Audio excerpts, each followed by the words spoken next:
welcome to another edition of the Weekend in Review. All thanks to Palmer Benton. Great to catch up with this man, Big, tipping the lights out too, Chris Roots. Big fella, you would have walked away not only with a smile on the dial, but with pockets full from Randwick yesterday. All over Chow Wolf. What a victory, back-to-back victories. You tipped the first winner from the Chris Waller yard at about $9 or $10. You've had a day out, Ruder. It was a nice day for sometimes as a blind mice get a bit of cheese as well.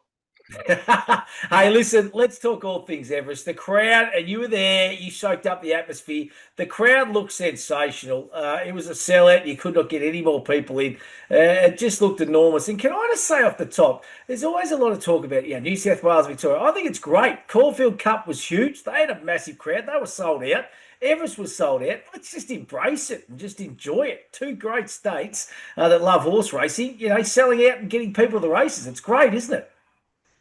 Yeah, I think what this day is going to become is the day where you go to the races. You go to Warrnambool. You go to Townsville. You go to Perth. You go and celebrate. Yeah, you celebrate racing, and those clubs that are on this day have a big party and make it a big party day for everyone and a celebration of the sport, because we don't celebrate our great sport too often. And that was awesome yesterday. Like, the people who were there, for such a big crowd, they were such a happy crowd. Like, that's the thing I took away. I walked out, and usually you're walking out with when we walk out about 6:30 completely sober, and it's not the greatest experience because you're seeing there was a few knee tremblers going on as I walked out. A couple of lucky people have met their match for the day, but it was just that they were just all happy. They were listening to the band was playing and all that, and they got to see a champion like Ka Ying Rising, outstanding. He came, he saw, he conquered. All of last week is forgotten. We'll go back and watch that. I think when you look at the race, if he could have designed the race the way he wanted to, he got it exactly how he wanted. Marzu and Overpass went out hard enough to put a gap in the field, but then they come back for about 300 metres, come back on the bridle, and he just relaxed behind them. And then he ran home in 33 seconds, and anything behind him would have had to break 33 to beat him. You just can't beat a horse when it's got tactical speed like that and could do that. I spoke to David Hayes after the race. He said something would have had to go on dramatically wrong when Jimmy Starr's on my back, because he thought it'd be 4 or 5 lengths off him. So Zach just coasted up the rise, and I know he was very concerned about the whip rules and how many times he could hit them. But when he got up over the rise, he just turned the whip around. It was 1, 2, 3 strikes, and you're out. He was gone, and he loved it. It was very good. I think the one horse you can take out of the race, and going forward, I think Angel Capital is going to win a Group 1. I don't know where it's going to be or when it's going to be. I don't know if he goes to Golden Eagle, but talking to Bell Mellum after the race, he said, I had not hit my top until I got to the post. He said he's still getting organised. He's still one of those horses that's learning his craft, and coming back from 14 to 12, he just didn't have that instant acceleration.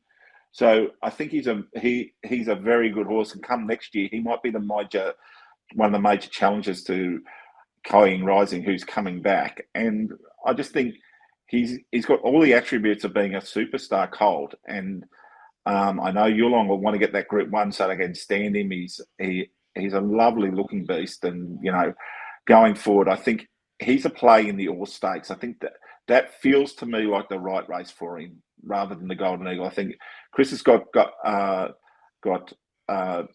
Autumn Glow there, and it'd be very hard to beat her. And Linebacker, who was outstanding yesterday. So I think kept fresh, 4 weeks, Caulfield, make up for what happened at Caulfield last time he went there, when he should have won the Rupert Clark by about 3. Yeah, it's a huge run. I'm a big fan, and I said, and we've spoken about this, but just the way Chris Waller speaks about Angel Capital, and you're right. If you watch the horses, they go past the post. He was stalling up beside Ka Ying Rising and probably stretching away. So yeah, you're right. 1,400 metres, that is the go. I thought Tempted was good too. You would imagine, Ruta, that they'll head to a Coolmore shortly off the back of that, wouldn't you think? Well, she'd have to be the best non-Group 1 winner in the country. I think she's probably a little bit better than Angel Capital. I think she's knocking on the door. Second in a Golden Rose, second in an Everest. They've got two good colts going to Coolmore. Have got two good colts going to the Coolmore. Do they send her there? But where else can Yeah. she go? Does she go? Does she go and take on the older horses in the champion sprint? That's the only other place she could end up. That Coolmore, it is really shaping up to be one of the races of the spring for mine. B1 obviously heading there. I love the win of Point Barrow last week. There's some exciting horses going there. It's going to be an absolute cracking edition, I reckon. And Temptress yesterday, Yeah, it was good.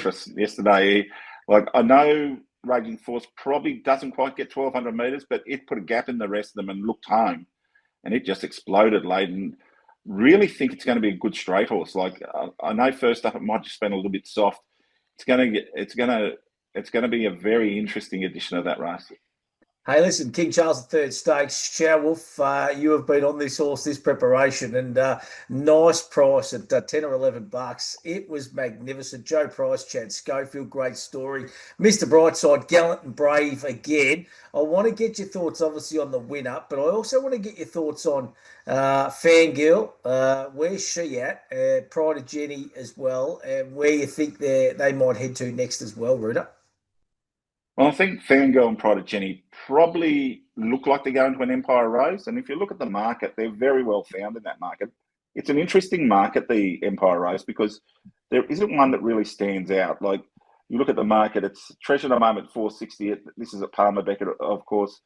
$6 Fangirl, Pride of Jenny, $6, $8.50. Like Pride of Jenny, if she gets it right, in that sort of company, $8.50 might be a good bet. She just took on the best yesterday, and they just Yeah. didn't give her a piece. She didn't get the piece she needs. She needs to get into a rhythm and just flow. And when she does that, then she's out on her own. She sort of needs her own way, and she didn't get that. Wolf, blinkers on, settled closer. Chad Schofield coming to the turn must have been absolutely laughing to himself because he was on the bridle. He just had to find a hole, and that's what he can do. He can sprint like that off fast tempo, Charles Wolf. So he should just go to. They should just go to Pride of Jenny and say, "Come with us wherever we're going. Yeah. You can lead us out and be our pacemaker to an extent because when he's got that speed and pace on, he is just devastating. He'd be a horse that could go. I believe could go to Hong Kong and um, really be go well in a mile race there because they've got they always have speed on there, so he'd be able to sort of chug up and really do a really good job.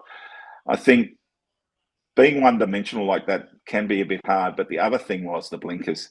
Joe Pride said during the week, been thinking about them since he was a 3-year-old, but he won 2 Group 1s last year, so you're not going to change what's working. He pulled the lever on Saturday, and look at what he got. Chad was able to sit up in the Yeah. saddle and give a nice salute, wasn't he? Yeah, no, it was absolutely elite. Talking about 10 out of 10 rides, a lot of pressure on Jamie Mellum in the Caulfield Cup, half your short price favourite, but barrier two. She gave that horse an absolute peach, 10 out of 10 for mine. She got the horse out in the clear galloping space, and he is the real deal, that horse. And the way that he won yesterday, heading to a Melbourne Cup, possibly, they're going to just see how the horse pulls up in the next 24, 48 hours, but you would imagine it would be very hard to beat the Melbourne Cup, I reckon, Chris. How would Calvin McAvoy be feeling now? It was that one more bid at 305,000, and he could have been watching this horse win the Caulfield Cup yesterday. Instead, he's put his clients into it. Now he's a genius. He's found the Caulfield Cup winner and maybe the Melbourne Cup favourite. Well, Chris, don't Very worry. What well about rated. what about Kieran Maher on the flip side? Because I know he was up in Sydney yesterday, and I spoke to Janice McKenna on Thursday. And so Janice and Colin had 75% of that horse. Kieran had 25. They put it up when obviously Colin passed away. They put a lot of horses up for sale. Kieran was the underbidder. He went to 300,000. Everyone at the time thought, geez, this horse has gone for a fair quid. He pulled out at 300. Calvin McAvoy said they were finished at 305. It's just an amazing story, isn't it? And And look, the rest is history. Colin and Janice bred the horse on their farm, of course, out there. There's so many stories out of it, and yeah, it was just it was quite a phenomenal victory. And I just reckon, like only a young kind of stayer too, in regards to stayers coming through. It's so exciting, isn't Yeah, and you were still there at 290 on your wages, so you must be filthy as well. it? I wish. I'm just swinging on the And coattails of Jones, my partner. She's got the sire. She's got 10% of St. Jean. So that's where we want the dollars to come, Runa. oh, the service fee will be going up next year. Hey, so obviously they'll wait and see. But by all Yeah. accounts, just saw an interview earlier today. Yeah, all accounts, the horses pulled up magnificently well. What about from a Melbourne Cup point of view? There's one horse that I reckon is absolutely flying, Valiant King. Gee whiz, it was enormous, wasn't it? Yeah, both Wallace horses that ran the placings, River of Stars. That was back to the run it did before it came out here at France when it won over 2,800 in a Group One on Arc Weekend last year. Um, she's just a real stayer and a fast stayer. So she sits on speed and will just keep going, and they've got to run. They've got to run past her like she doesn't stop. So she was very good at 150 to 1, and then I thought Valiant King was good coming in late, coming home late as well. Very hard to go back in the field and find anything in this race that you think, oh, geez, that's a Melbourne Cup hope. If Half Yours gets there, it'll start favourite. It'll be the one to beat. I think it probably gets 2.5 to 3 kilos penalty for that win. So you're looking at that and you're going, well, it's only going to be carrying around 54 or half 55 anyway in a Melbourne Cup. But it's still pretty well in at that. And I don't think Jamie Mellon's jumping off. She could have come to Sydney on the weekend. I know she had offers for rides in the Everest and she had to make the decision. I was talking to Tony McAvoy a couple of weeks out, and he was saying, well, she hasn't told us yet. And then within 24 hours, she was on the phone saying, I want to stick with the stayer. So that's a fairly good sign when you're turning down rides in $20 million races to ride a Caulfield Cup winner and her first major. Yeah, absolutely sensational, mate. I thought Presage Nocturne was all right too from an international perspective. Your thoughts, Rita? Yeah, I was left a bit cold by the. I thought the horses from overseas it would run a little bit better than that. I backed Vovan, and I think he's been now. He's just gone. I think he might Yeah, be better on his Sydney leg. He's won races up here and looked a little bit better up here. I yep. would be looking at maybe bringing him up here if there's find a nice 2,400 metre race for him, and like a Tancred, he'll be competitive in again. But just don't. I'm just not sure he goes as well on his Melbourne League. That's just my opinion. Going back through the field, like I said, I couldn't really find them, but I'll take your point that it might be one to have a look at Nocturnal Covert. Hey, listen, what about the Vicks? We got one up on you, New South Welshman, and 1,000 guineas Ole Dancer gets the job done against Apocalyptic. Good race, wasn't it? And the riding tactics, obviously, it was a great ride by Blake Sheed. He summed it up beautifully well, and he wasn't going to let bad luck get in the way this start, was he? Yeah, and of course, coming out of North Farm, which is a new farm run by Mick Malone on the in the Hunter, he looks after the Max Whitby and the Where It's Bloodstock interest, and they bred this home. And he put up. If you want to go and have a look on social media, he put up a video of it when it was born and him watching the race on Saturday. So well done to Mick, good bloke, likes a beer, so he's one of us. Um, it was very good Ole Dancer, but geez, you know why Tommy Berry didn't go there. I think it was just one run too far for Apocalyptic. I don't think Ole Dancer will beat Apocalyptic again in a race in its career. Like I just think it was just one run too far. She was so brave. She tried her guts out, but I just think in the end it was just one bridge too far for her, the trip down there and things like that. And that they beat the rest spot so easily. They're two quality fillies, obviously, and I think we're going to see them race against each other a lot in the next couple of years. But I still would take Apocalyptic over Ole Dancer, even though it's 1-0 at the moment to the Vicks. Mate, it's fair to give. It's like State of Origin when I'm coming up against you. Hey, quick look ahead, the week ahead too. Geelong Cup on Wednesday. I'm super keen on Gilded Water for the Kieran Marr yard in the Geelong Cup. I know you're keen on one at a price. Gilded Water's about $2.50 at Palmer Bet. You're keen on one changing the guard, Rooter? Yeah, I'm not sure whether the Gilded Water ends up at Geelong or Moonee Valley. It just depends. It'll be interesting to see which way Kieran jumps, and hopefully he gives us a lead so we don't do our money all in. Like, that's the worst feeling in the world. I've done that before. But changing the guard, I spoke to Chris Lees after the Metropolitan. He said it was the best 54 length last he's ever trained. It was absolutely bolting at the 300. Go and have a look at the video. It was absolutely bolting at the 300 and just got stood on its head and just went straight out the back. I think it's a massive hope on. I think it'll go pretty close to winning the Geelong Cup. And I think if I were going to have an early Melbourne Cup bet, it might be Lloyd's 8th or 9th Melbourne Cup. I think it is going enormous, this horse, and I think it can win the Melbourne Cup. Right, so Geelong Cup to a Melbourne Cup. Well, there you go from Chris Roots at a nice little price. What price for the Melbourne Cup, Rooter? I think it's around $26 now. It's one of those ones where you look at it, you're taking everything into account. You look at it and you go, well, where's it going to end up? I just get my app up here and have a look as I go down there.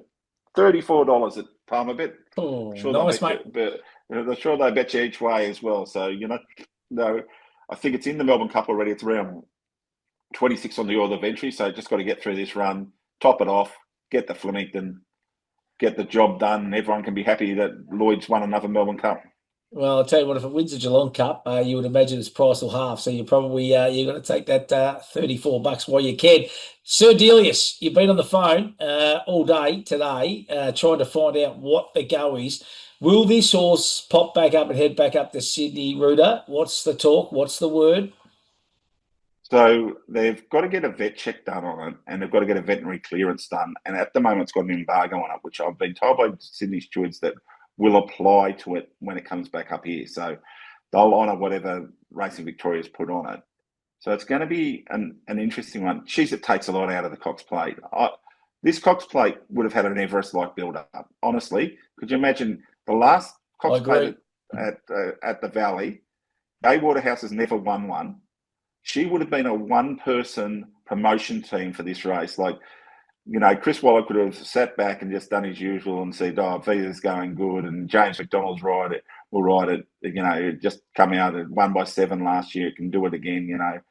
But Gay would have been there going, "I've never trained a horse like this. It's going to win the Cox Plate, and then it's going to win the Melbourne Cup." And we've lost that now, and we've lost that. But with these protocols, they're very severe on horses that show any sign of hot spots or anything like that. So you've got to say, well, it's the world we live in and where we're at. So it's no good for the blokes who've backed the horse in the Caulfield Cup or in the Cox Plate or Melbourne Cup. They've done their money in the all-in markets, but let's just hope we get to see him again. I know he holds a nomination for Japan. Now, wouldn't it be ironic if he was to come back up to Sydney? I think the 5 Diamonds is the race they're looking up here, and then goes to Japan. Amazing. Yeah, that would be absolutely. There's still plenty of prize money. Imagine Gay in Japan. Imagine Gay in Japan. I don't think you could. She'd be good in a Komodo or something, I reckon. That's for sure. Hey, listen, download the Palmerbet app. Get involved yourself. Have a look at some of those futures markets. But as we always say, think, is that the bet you really want to have? Mate, always an absolute pleasure. Well done for filling up the Palmerbet followers too during the week. We'll be back later on in the week, of course, with another episode of Bolton In with Loyal Lafferty and Adam McGrath. And look forward to catching up then, mate. But big week, of course, Geelong Cup into Cox Plate. Then we're into Derby weekend, Melbourne Cup, Oaks Day, and then, of course, Champions Day. It doesn't get much bigger and better than that. May you go well, mate, and look forward to catching up at some stage later on in the week, buddy. See you, Matty.